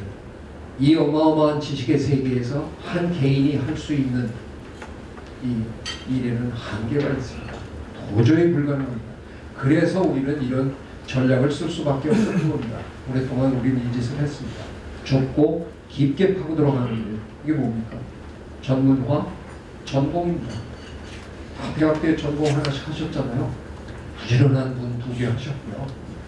2개 하셨다고 2분야에 완벽하게 달인이십니까? 뭐 아니시잖아요. 엉거주춤 하신 거고. 자, 우리는 한우물만 팔아 그래서 열심히 한우물을 팠는데 21세기로 들어오더니 한우물만 파는 건 인기가 없어졌습니다. 어느덧 아까도 이영탁 이사장님 말씀하신 대로 유연한 전문가가 이제는 돼야 된답니다. 이게 무슨 소리입니까? 내 전문 분야 하나 분명히 있어야 되고요. 한우물만 파는 게 인기 없다고 해서 한우물도 못 파는 게 인기 있다는 뜻은 아닙니다. 우물 하나도 못 파면서 아무데나 길거리는 그건 바보고요. 자기 우물 하나 확실하게 팔 줄 알아야 합니다. 하지만 옛날처럼 그거 하나만 할 줄 알면 이제는 가치 없는 사람이고요. 옆에 우물로 옮겨주면 거기서 일하는 사람들과 언제든지 공동 작업이 가능할 정도의 소양을 두루두루 갖춰야 한다는 겁니다. 그게 바로 유연한 전문가입니다. 멀티플레이어, 멀티스페셜리스트입니다. 자, 그런 차원에서 한 몇 년 전에 가야금의 명인 황병기 선생님이 첼로 하는 장한남한테 덕담하는 신문 기사가 있었는데요. 동아일보였는데 그때 우리 옛말에 이런 말이 있다고 얘기하시더라고요. 우물을 깊이 파려면 넓게 파야 한다는 말이 있답니다. 지금은 집에 김치냉장고 다 장만하셨으니까 이제 그 김장하고 난 다음에 김장 독 묻는 게 추억이시지만 예전에 김장 독 묻을 때 이만한 거 묻어라 그랬는데 줄 잡아주고 나가셔서 독에 지름을 잰 다음에 땅을 정확하게 그만큼만 도려내고 그걸 쑤셔 넣어 보신 기억이 있으십니까? IQ가 2자리래도 100 미만이라도 독 주고 저거 묻어라 그러면 그보다 넓게 팝니다. 아주 단순한 논리입니다. 그런데 문제는 이 어마어마한 지식의 세계에서 이 방대한 지식의 세계에서 한번 혼자서 넓게 한번 파보십시오. 평생을 판 거예요. 파기는커녕 표면도 한번 다 못 긁어보고 운영하십니다. 그게 지금 우리가 살고 있는 지식의 홍수입니다. 그래서 나온 개념이 통섭입니다. 통섭은 이제 어느 한 분야가 문제를 풀 수 없다는 데서 출발하는 겁니다. 어느덧 우리가 풀어야 되는 문제들이 다 복잡계 수준의 문제들입니다. 왜 이렇게 복잡해졌는지 모릅니다. 그런데 그걸 한 개인이 한 분야가 풀어내겠다? 꿈도 못 꿀립니다. 이제는 만나지 않으면 생물학과 경제학이 만나지 않으면 법학과 물리학이 만나지 않으면 풀어낼 수 없는 문제들이 우리 주변에 너무나 많이 산재해 있다는 겁니다. 예전에 저 국어 시간에 가지 않은 길 외운 기억이 있으시죠? 그 가지 않은 길을 쓰신 마벌 프로스트가 쓴 시 중에 랜딩 월이라는 시가 있습니다. 담을 고치며 올 정도 되겠죠.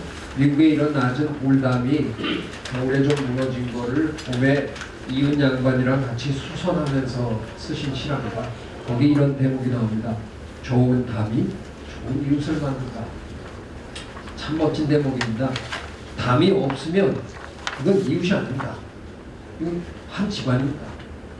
근데 우리 한 집안 됐다고 무조건 행복한 거 아니거든요. 담은 있어야 합니다. 물리학이 왜 따로 있고 경제학이 왜 따로 있고 법학이 왜 따로 있는지 다 그럴 만한 이유 있습니다. 에이, 다 먹자고 하는 짓인데 그냥 다 담 허물고 확 섞어가지고 식학이라는 건 못 맞아. 그건 안 됩니다. 따로 공부해야 합니다. 다만 지금처럼 담이 너무 높으면 왕래가 불가능합니다. 소통이 불가능합니다. 그래서 통섭은 완전히 담을 없애자는 게 아니고요. 담을 이 정도로만 낮추자는 겁니다. 그러면 생물학하는 제가 가끔 경제학 쪽으로 오고 싶다는 겁니다. 생물학하는 제가 가끔 사회학 쪽에 와서 같이 공부하고 싶다는 겁니다. 근데 어찌된 게 대한민국은 왜 이렇게 배타적이에요? 대한민국 학계는 너무 배타적입니다. 남의 분야 사람이 내 분야에 와서 설치는 꼬락서리를 못 봐줍니다. 제가 통섭 꺼내놓고 제일 하기 힘든 게 기조강연 전문가가 됐습니다. 제가 생활과학의 통섭, 이게 금년의 주제인데 선생이 안 오면 우리 어쩌라는 얘기냐고. 예, 그리고 끌려가고 그러는데요. 한 3년 전에 사회학 관련 어느 학회 갔는데 제가 파워포인트를 보내드렸는데 뭐 안 열린다고 뭐 이라고 이 앞에서 이제 그분들이랑 그 컴퓨터에서 뭐 이러고 있었습니다. 이 방에 한 2배나 되는 방이었는데 이게 저 어쿠스틱스가 아주 좋더라고요. 잘 들리더라고요. 저쪽에 두 분이 뭐라고 얘기하시는데 그분들은 이제 제가 듣는 줄 모르고 얘기하시는 거죠. 한 분이 야, 쟤 사회학 했냐? 옆에 분이 아이 저 새끼 생각하느냐. 야 근데 쟤가 왜 왔냐? 제가 그거 다 들었어요. 제가 3번을 고사했습니다. 근데 저 고등학교 선배님이 전화를 하시더니 아 내가 추천했는데 자네 그렇게 매정하게 끊냐? 끌려갔습니다 저. 아 제가 뭘 잘못했어요? 저를 끌어다 놓고 이 새끼 저 새끼 하면 제가 왜 새끼자를 들어줬대요? 근데 생물학하는 놈이 사회학에 와서 뭐 한다는 그 자체가 기분이 안 좋은 겁니다. 이제 그러지 말아야 되겠다. 제가 통섭책을 번역하면서 우리말 서문에 이런 말을 썼습니다. 학문의 국경을 넘나들 때 이제 제발 비자검사 좀 하지 말자. 제가 사회학 자격증이 있으면 사회학 박사학위 있으면 제가 뭐하러 공부하러 왔겠어요. 저도 혼자서 앉아서 하지. 제가 모르니까 생물학자로서 사회학을 공부하고 싶어서 사회학 쪽에 왔는데 저를 보자마자 야 제가 왜 왔냐? 그건 아니라는 거죠. 이제 우리 정말 경계를 충분히 낮춰서 자유롭게 정말 넘나들 수 있게 해줘야 됩니다. 그래야 학문도 발달하고 그래야 기업도 발달하고 그래야 우리가 경쟁력을 얻을 수 있다는 생각입니다. 자, 제가 분명히 말씀드렸습니다. 통섭을 하고는 싶은데 한 개인이 하긴 너무 힘듭니다. 혼자서 여러 분야를 하는 건 이제 거의 불가능합니다. 그렇다면 통섭은 현실적으로는 한 사람이 하는 게 아니라 다빈치처럼 혼자 하는 게 아니라 여럿이 만나서 함께 하는 겁니다. 그러면 뭐가 문제입니까? 우선 배타성 없애주셔야 되는 건 뭐 처음인데요. 그래서 만났습니다. 말이 안 통합니다. 이게 문제입니다. 소통이 안 됩니다. 뭐 당연하잖아요. 물리학자랑 경제학자랑 마주 앉았는데 소통 잘 되면 그게 참 뭐 이상한 거죠. 우리나라 요즘 소통이 사회 문제랍니다. 세계에서 인터넷 속도가 제일 빠른 나라가 소통이 문제다. 좀 아이러니컬한데 이유가 있습니다. 소통은 원래 안 되는 게 정말 생각해보십시오. 소통이 잘 되는 게 이상하죠. 지금 저 아프리카에 저 지점을 하나 내셨는데 가서 한국말로 다 하는데 사람들 다 알아듣고 소통 잘 된다. 세상에 그런 일은 없어요. 언어가 다르면 소통이 안 돼요. 자, 소통은 안 되는 게 정상입니다. 제가 뭐하러 남의 얘기를 들어줘야 되고 제가 뭐하러 봐야 됩니까? 저 소통하고 싶지 않습니다. 제 말은 좀 들어주십시오. 제가 소통하고 싶을 땐 제 말 해주시고요. 저보고 하라고 하면 저는 안 합니다. 소통은 안 되는 게 정상. 그런데 소통은 해야 합니다. 아리스토텔레스가 얘기한 것처럼 우리가 사회적 동물이 아니면 까짓거 잊어버리겠는데 사회적 동물입니다. 소통 안 하고는 도저히 할 수 없는 일들 천지입니다. 자, 소통은 안 되는 게 정상이지만 되게 해야 된다. 그러면 그냥 지금 우리 정부, 지금 현 정부가 소통 못하는 정부로 찍혔는데 정부 하듯이 그냥 이거 우리 할 거야. 설명도 없이 툭 자료 준다가 그래도 안 보여주고 토론하자 그래도 안 하고 이건 소통의 자세가 아닌 겁니다. 소통은 끊임없이 노력할 수밖에 없는 겁니다. 안 되는 게 정상이죠. 소통은 또 이런 어려움도 있습니다. 소통 잘못하면 큰일 납니다. 이 겨울에 배가 너무 고파갖고 이 생쥐가 먹을 걸 찾아 나왔습니다. 근데 이 바싹 마른 누운 이를 걷다 보니까 사삭 소리가 날 거 아니에요. 그 소리를 올빼미가 듣고 지금 내려오는 겁니다. 얘가 그냥 환장하는 거죠. 난 너랑 소통할 생각이 전혀 없었다. 왜 알아듣고 난리냐. 예, 옆에 부서랑 다른 회사랑 소통하지 마십시오. 소통 잘못하면 이런 꼴 당합니다. 그쪽에서 미리 뭘 알아가지고 이제 덮어씌기하고 이런 경험 다 있으시죠? 소통은 안 하는 게 상책입니다. 절대로 하지 마십시오. 그럴 수가 없다는 겁니다. 자, 소통이 얼마나 어려운가 제가 하나만 얘기 드리겠습니다. 가을에 집에 귀뚜라미가 울잖아요. 초저녁에 그 소리를 듣다가 아침에 깼는데 귀뚜라미 소리가 여전히 나요. 야, 이 자식 밤새 울었나. 예, 귀뚜라미 수컷은 밤새 웁니다. 제가 벌써 강의 시작한 지가 1시간 넘은 것 같은데 피곤하시죠? 운동 조금 해볼까요? 귀뚜라미 수컷은 윗날개를 하늘로 이렇게 쳐들고요. 한쪽 날개 끝을 반대쪽 날개 밑면에다 대고 긁습니다. 그러면 이 부분이 파인이라는 부분인데요. 이거 이제 현미경 사진을 보면 빨래판처럼 이렇게 되어 있는데 거기에 종에 따라서 돌기의 모양과 숫자가 다 다릅니다. 그래서 긁는 행동은 똑같은데 종에 따라서 다 다른 소리가 납니다. 자, 팔을 등 뒤로 이렇게 한껏 올리시고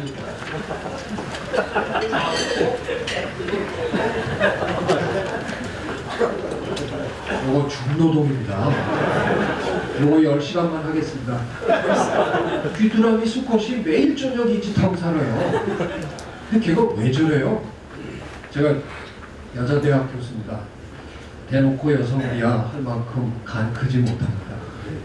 여성 방 안에 계신 여성 그냥 제가 강의를 위해서 그냥 재밌게 한 얘기라고 이해해 주시고요. 제발 인터넷에 올리지 말아 주시고요. 네. 저게 왜 저러나? 그것들이 좀 빨리빨리 넘어와 주면 좋은데 안 넘어오잖아요. 되게 비싸게 굴잖아요. 얘가 긁고 있는데 저쪽 풀숲에 숨어가지고 듣기만 하고 안 오니까 밤새 긁는 겁니다. 제가 초저녁에 한 2-3분 긁었는데 암컷 한 마리가 와서 짝짓기 하고요. 또 4-5분 긁었더니 또 한 마리가 짝짓기 하고 이거 벌써 뭐 10시도 안 됐는데 7마리랑 짝짓기 했다. 쟤도 피곤해요. 저 돗자리 깔고 자요. 안 해 이제 더. 밤새도록 긁어대는데 안 오니까 그냥 할 수밖에 없어요. 이 세상의 모든 수컷은 추분되기 위해서 태어났습니다. 왜? 우리는 우리 스스로 유전자를 후세에 남기고 있습니다. 반드시 여성의 몸을 빌려서 유전자를 후세에 남기게 되는데 추근될 수밖에 없는 거죠. 근데 요즘 법이 바뀌어가지고 이게 잘못 추근되면 이제 큰일 납니다. 예, 우리가 살기 점점 힘들어져 버렸습니다. 자, 근데 이상한 일이 있어요. 저게 장애에 나와서 조사를 해보니까요. 7, 8, 9시간씩 긁어대는 수컷들이 있는가 하면 이거 30분밖에 안 하는 놈들이 있어요. 야, 이 자식들 뭐 하자는 거예요? 지가 귀뚜라미 수컷으로 태어나서 뭐 장관을 할 것도 아니고 대통령을 할 것도 아니고 지가 기껏해야 이 세상에 태어나서 할 수 있는 일이라는 게 열심히 긁어가지고 암컷하고 짝짓기 하는 건데 남들은 8시간, 9시간 긁어대는데 뭐 하는 거예요? 캐나다 학자가 한 8년 전에 이 답을 찾았는데요. 인간을 포함해서 동물들이 의사소통하는 수단이 기본적으로 3가지거든요. 후각, 청각, 시각인데 우리는 이제 후각은 좀 덜 쓰고 청각과 시각을 많이 사용하는데 청각이 시각보다 결정적으로 유리한 건 어두워도 된다는 거죠. 그래서 이제 풀벌레들이 밤에 숨어서 교신을 하는 건데 청각이 결정적인 또 약점이 있어요. 제가 조금 전에 약간은 여성들이 듣기 불편한 얘기를 조금 했는데 이렇게 돌아서서 뭐 이걸 얘기하려고 그러는데 어떤 여성분이 저한테 최 교수님 앞으로 좀 조심했으면 좋겠습니다. 이렇게 얘기를 저한테 했다 칩시다. 제가 귓구멍이 양쪽에 뚫려 있어가지고요. 방향은 잡습니다. 그 얘기가 이쪽에서 온 건 아니고 저쪽에서 왔다 하는 방향은 제가 잡습니다. 우리가 소리 길에 이렇게 내려쓰는데 빵 하는데 그 빵 하는 소리를 듣고 후각을 하듯이 분명히 콧구멍도 2개입니다. 근데 콧구멍은 너무 들러붙여가지고 한번 냄새 가스내 정수 나네 이렇게 못합니다. 이렇게 순차적으로 샘플링을 해야 저쪽이야. 귀는 다릅니다. 멀찌감치 떨어져 있어서 차길에 내렸으려고 했는데 빵 했는데 그걸 우리가 빵 이쪽에서 왔나 이쪽에서 왔나 그런 일을 안 합니다. 빵! 이 귀로 들어오는 자극과 돌아서 이 귀로 들어오는 자극의 차이 때문에 금방 알고 피하는 겁니다. 방향은 확실하게 잡습니다. 그런데 분명히 저쪽인데 어느 분이 하셨는지를 제가 정확하게 모릅니다. 정확한 지점을 못 잡습니다. 그걸 이용해 먹더라고요. 밤새 8시간, 9시간 열심히 긁고 있는 성실한 수컷 근처에 어디 숨어서 자기 가끔 성의만 보이다가 그 성실하고 매력적인 수컷을 찾아오는 암컷 앞에 짜잔 나타나가지고 나야 그러고 짝짓기에 성공하는 이런 얌체 수컷이 있더라고요. 자, 이게 수컷들 참 얌체짓 많이 합니다. 뭐 웃지 마십시오. 솔직하게 우리 인정합시다. 우리 남자들이 더 치사하잖아요. 도대체 여성들은 뭘 믿고 가끔 보면 뭘 믿고 저렇게 뻗대는지 이해가 안 될 때가 있죠. 여성들은 믿는 구석이 있습니다. 이 세상의 모든 거에 궁극이 우리가 생물이면 번식인데요.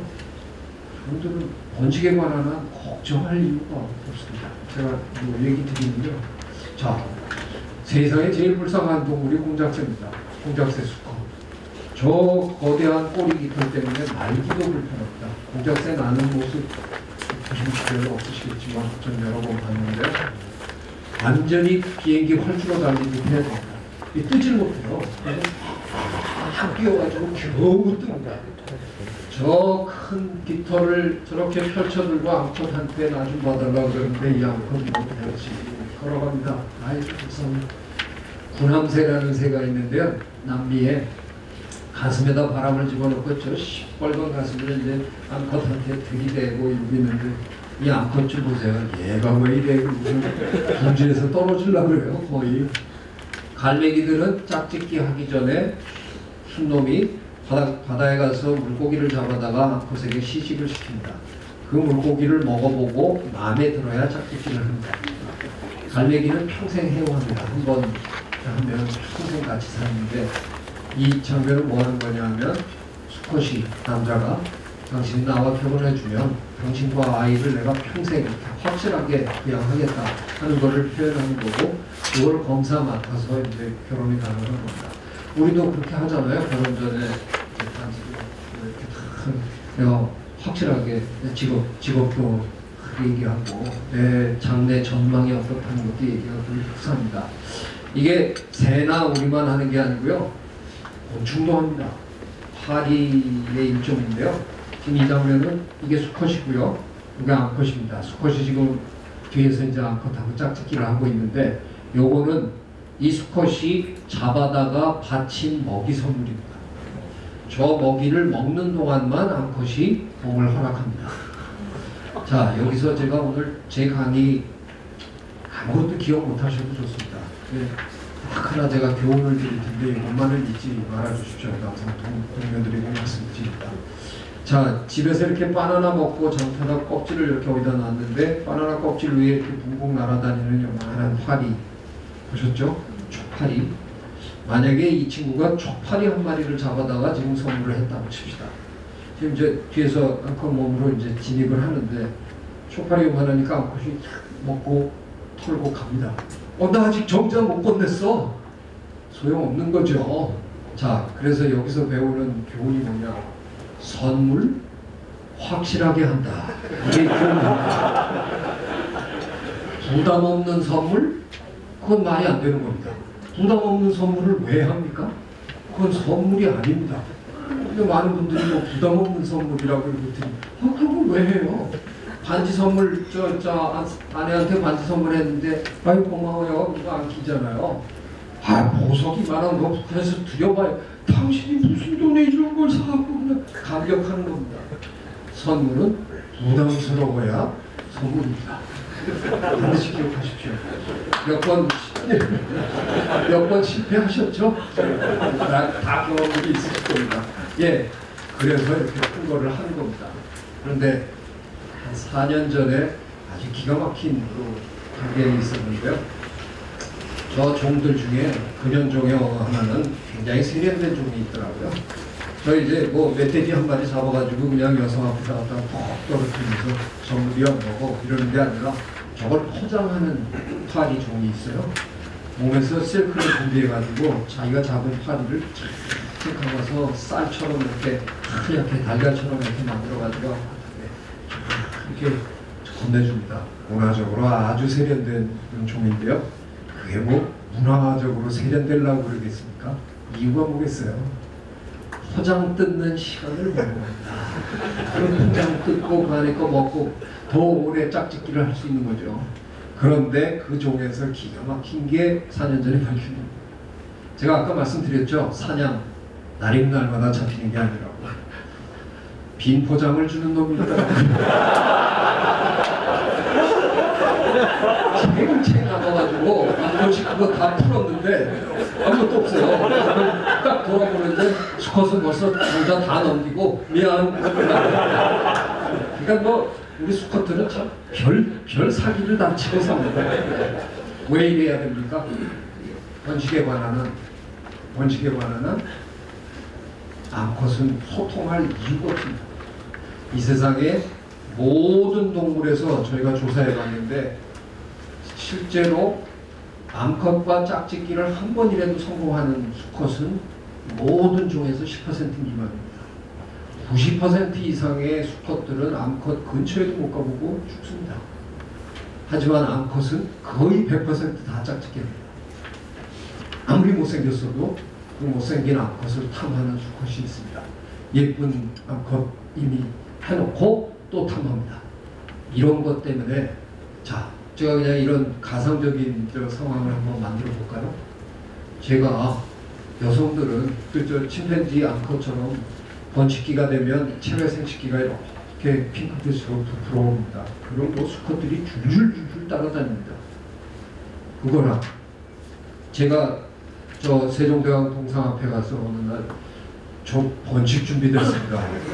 그렇다고 제 앞에 누가 줄을 서겠습니까? 여성들은 평소에 소통할 이유가 없습니다. 소통이 필요할 때 네 알을 낳아줄게 그러면 달려옵니다. 어떤 수컷이든. 하지만 이건 수컷에게는 전혀 적용되지 않습니다. 그래서 누가 해야 됩니까? 번식에 관한 소통의 노력은 무조건 수컷이 하는 겁니다. 어렵습니다. 안 되는 게 정상입니다. 되게 해야 합니다. 누가 해야 합니까? 필요한 쪽에서 하는 겁니다. 소통은 필요한 쪽에서 상대 부서가 뭘 원하는가, 저 사람들이 뭘 생각하는가, 저 회사가 뭘 생각하는가 미리 연구해서 준비하고 또 덤비고 아이씨 내가 저놈들이랑 상종하면 내가 사람이 아니다. 한번 가서 얘기해보고 집어던지면 누가 손해입니까? 소통이 필요한 쪽만 손해입니다. 끈질기게 될 때까지 하는 게 소통입니다. 이게 오늘 드리고자 하는 말씀인데요. 한 3분, 4분 남은 것 같은데 이 얘기까지 제가 드리고 그러면 마치도록 하겠습니다. 과학의 발견 중에서 가장 위대한 발견 중에 하나로 꼽히는 게 있는데요. DNA의 이중나선 구조를 밝혔던 사건입니다. 1953년에 네이처에 단 9페이지짜리 논문이 실리면서 생명과학의 시대가 열렸는데요. 이 두 분 20대 중반에 미국 인디애나에서 박사학위를 하고 지금 영국의 캐벤디시 연구소의 물리학자 프랜시스 크릭 연구실에 와서 연구를 하던 포스닥입니다. 이 두 분이 발견을 한 겁니다. 그런데 무슨 일이 벌어졌냐면 논문을 써놓고 이 젊은 친구가 이 교수님한테 한다는 얘기가 무슨 동전 던집시다 이렇게 하고 나온 겁니다. 누가 제일 저자가 되는지 동전 던져서 결정하자. 12살이나 어린 게 했습니다. 근데 이 양반이 그러자 던졌는데 큰 실수하신 겁니다. 왓슨이 이겼습니다. 그래서 이 논문이 왓슨 앤드 크릭으로 나온 겁니다. 우리는 한동안 이런 경우에 두 사람의 공을 인정하려고 애써줍니다. 왓슨 앤 크릭, 왓슨 앤 크릭의 1953년 논문, 왓슨과 크리크의 공동 연구에 의한 조금 귀찮고 바빠지면 그거에 왓슨이 한 거 있잖아. 두 번째 사람 날라갑니다. 크리크 날라갔습니다. 실제로 노벨상은 세 사람이 받습니다. 모리스 윌킨스라는 양반이 같이 받는데 모리스 윌킨스는 킹스 칼리지에 계신 분이었고요. 이분이랑 동갑내기, 그러니까 이 양반보다 12살이나 많은 중견 영국 과학자. 이 연구는 영국에서 벌어졌고요. 논문은 영국 과학 잡지 네이처에 실렸습니다. 그런데 세월이 가면서 세상은 이 두 사람 잊어버렸고요. DNA 그럼 무조건 왓슨만 기억합니다. 저기 알개같이 생긴 미국 놈이 다 말아먹었다는 겁니다. 저 영국 사람들이 이게 도대체 왜 이런 일이 벌어진 거냐? 몇 가지 이유가 있는데 그 중에 제일 중요한 이유가 있습니다. 저 두 영국 학자는 노벨상 받고 난 다음에 계속 과학 논문만 열심히 썼습니다.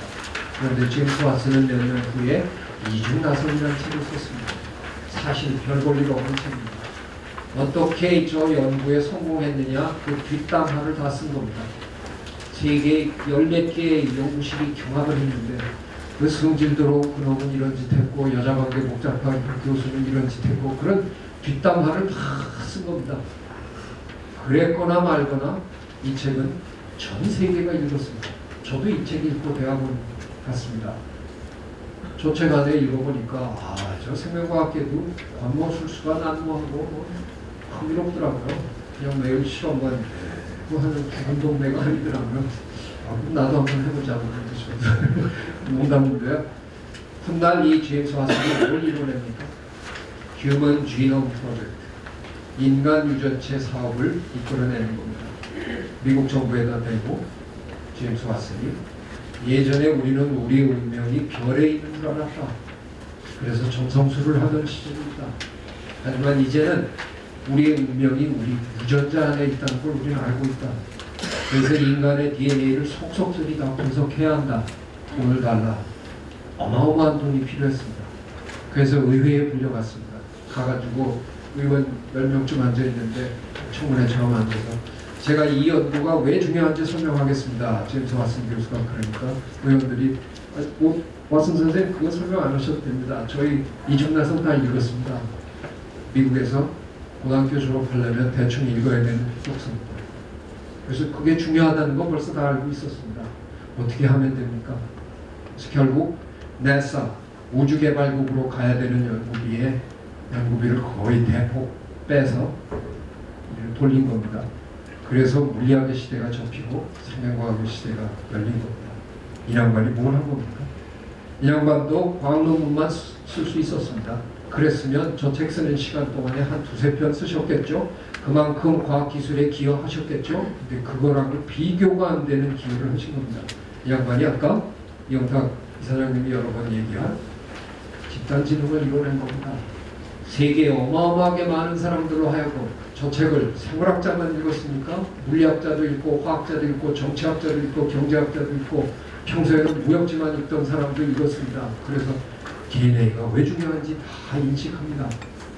한꺼번에 어마어마한 사람들의 브레인을 다 연결시키는, 저 때는 이런 말도 없었던 시절입니다. 커넥티브 인텔리전스라는 말 없던 시절에 그걸 실천해 오신 사람입니다. 어마어마한 일을 일으킨 겁니다. 약간의 소통의 노력으로. 사실은 이분 뒤에 물리학자가 있었습니다.